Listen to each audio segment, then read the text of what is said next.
Hey, what's up, everyone? I'm here with my friend Gus. Say hi, Gus. Hi, Gus. Ha ha. So, anyways, I got my OUYA in the mail today, and I was going to do a little review. So, first, I have to do the dreaded unboxing. The box comes, it's just a standard black box and just says OUYA on top of it. Inside the box, you have, it's just simple, it's just the joystick, the system itself, the power adapter, and a HDMI cable. The instructions, or you'd think they would be instructions, aren't really instructions. They're just the FCC safety warnings, so it came with no instructions whatsoever. Let's see, on the back of the actual unit itself, you got your AC, you got your Ethernet cable there, you have your HDMI, you have your regular AV, and then you have a USB slot. That's pretty much it. So let's give this thing a test. First thing I'm going to do is talk about the joystick, though. Joystick comes apart, so you can put your batteries in. So let's do that right now. I think somebody's dog's dying. Hold on. That's staying on camera, man. Thanks for that, Sarah. Alright, so anyways, the joystick just goes back together like that with the two batteries in there. I don't know if you're able to get it. The joystick to me kind of feels kind of flimsy. I don't like the LNR and LNR2 buttons. They feel hollow. I don't know if that makes sense, but they feel like they're like just a coat. They're not solid. I don't like the way they feel, and I really don't like the D-pad at all.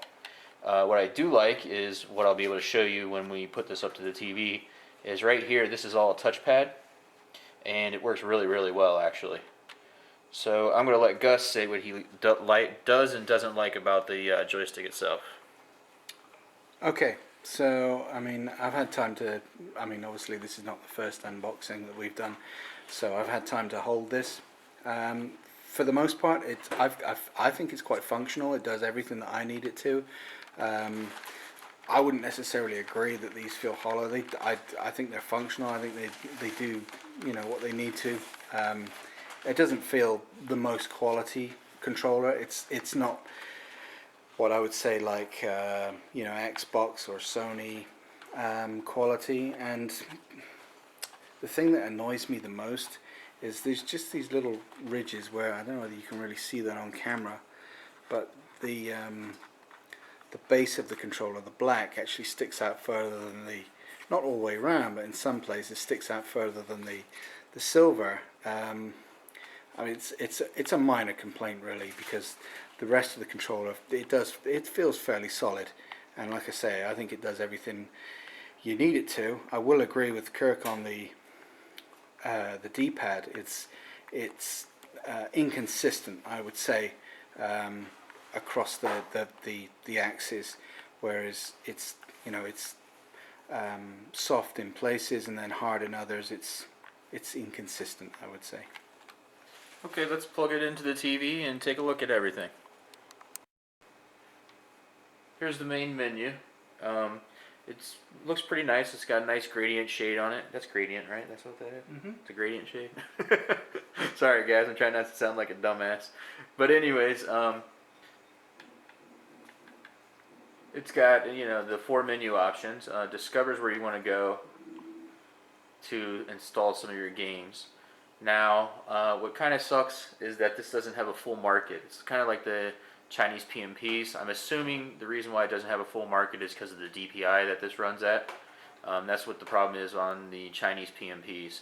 So doing a search in the App Store, you don't get really much there. Also, there's a little bit of a lag, input lag. A lot of Android devices have that though, but this is pretty prevalent. It kind of annoys the heck out of me. So I'm going to let Gus take over and see what he thinks. Okay, so obviously the first thing you notice is the the frame rate drops off significantly when, you know, it's scrolling through these things. Other than that, it's pretty responsive. The only thing I will say is, you know, it suffers from the build quality of the D-pad again. Sometimes you'll be going left and right, and it'll drop down to the previous. I can't really make it do it now. Maybe it's just it needs to sort of bed in, but it's easy for you to basically, you know, send it a command that, you know, that's going to send it somewhere you don't want it to go. Not really a big problem when you're navigating the menus, just a little bit frustrating. I would imagine in game it could probably get you killed though. Yeah. Okay, let's try some of the games that are featured like this Flash Out 3D, which is obviously a Wipeout clone. Let's see how the input lag is and see if there's an audio lag like most Android devices have. Okay, I like this. This is pretty cool. Whenever you select an application, it kind of has like a description and some screenshots and everything. One thing I don't like is that it doesn't fit the whole screen. So you have to like scroll through to see everything that's on, to read everything and see all the screenshots and everything. That could probably be fixed with a firmware update, but it's really not a deal breaker for me. Just to be clear, it's not the setup of the TV. It's actually the way that this is. It's almost by design, which seems a little bit bizarre to me. Good point. Good point. Said it better than I could have. This game we've already downloaded. Otherwise, at this point, you would get the option to download it. The download speed's fairly quick. And as you can see, it's a total Wipeout clone.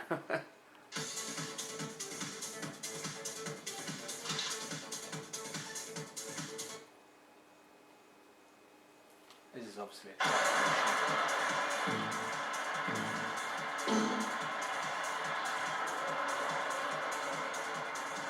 Now there is kind of a jitter, and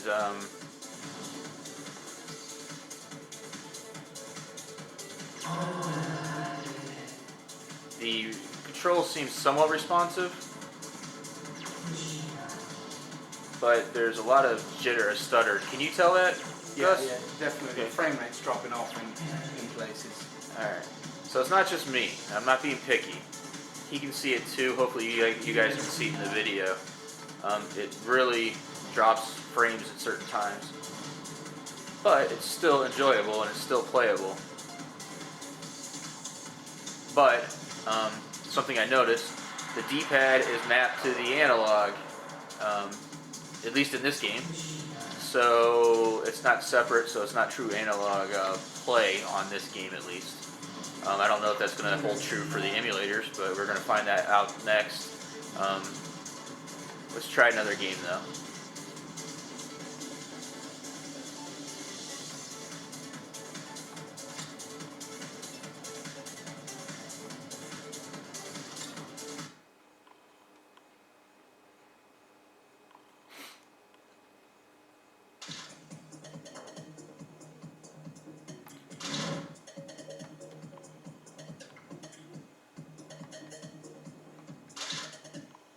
I don't know how to get out of this game, guys.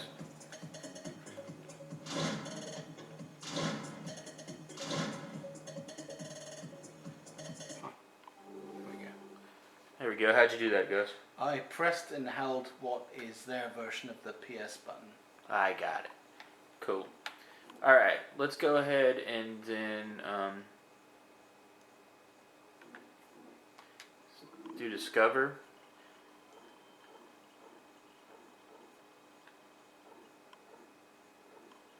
See, right now that game has stopped playing, look at the horrible lag. Everything's loading up really, really slow, and the D-pad is not moving when it wants to move, when you try to make it move. I'm going to hand this over to Gus, and he's going to show you guys how the app market is limited, and he's going to show you guys how to search.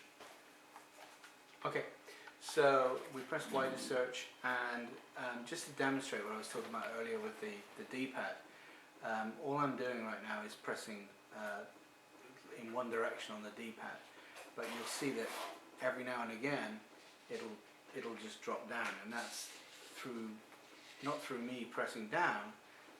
It's just because of the way that the D-pad is made.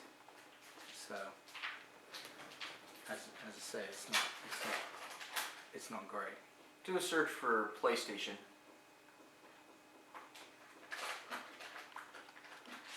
And there you go, right there. That's all we have to show. As in emulators, because of the limited app market, the only two emulators that work are Super NES 9X EX Plus and Movement 64. So it knows that we were going for PlayStation, and it knows that the PlayStation emulator exists. It's just not compatible, so therefore the market isn't showing it. That's kind of disappointing to me, because I was really hoping to use this for emulation. But I will say that Movement 64 Plus does not run well. It runs better on my phone than it does on here. The frame rates are between 10 to 20 frames per second, and that's with everything tweaked to the best of its ability. The Super Nintendo emulator is fine. It's filtered though. It has to filter automatically. It looks nice. It plays nice, but there is an input lag, and it's mostly due to the D-pad, because you don't use the analog on here. You use the D-pad, and the D-pad is so unresponsive to start with. That with the lag makes it almost impossible to play platform games. Hopefully that made sense to you guys. Does that make sense, Gus? It did indeed. Okay. So what we're going to do is let Gus play around, say whatever else he wants to say. I will say that I'm kind of let down by the device, but I think as more people get them, more apps will open up in the market. So if that's the case, then we could have a really decent system there, and hopefully with firmware updates, some of the bugs will go out of the way. Maybe a third-party controller will come along too. That'll fix D-pad issues. Oh, show them the mouse pointer. Here's a mouse pointer. You just touch the middle, and then there's your mouse pointer. So this works pretty much like a laptop touchpad. I mean, exactly the same sort of way. It's pretty responsive. It's not perfect, but it's definitely usable. Well, hopefully there'll be a scene developed around it, and everybody will start doing their own hacks to it. That's what I was really hoping for, but not many people have theirs yet. Just the Kickstarters are starting to get theirs. I, for some reason, got mine very, very early. I don't know how it happened, but I'm thankful it happened. I'm having fun with it, but I'm not impressed by it yet. So hopefully there is a scene that develops around it, and hopefully there'll be some custom ROMs even. And then we'll be able to play Xbox Media Center on here, stream video and stuff like that. But currently, right now, I wouldn't recommend to buy.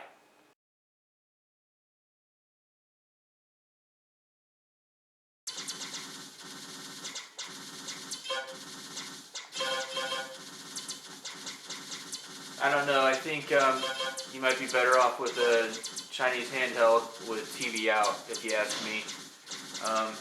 Problem with those, though, are limited market, and, well, fuck that. We'll just let that play out. You can't have that on a video.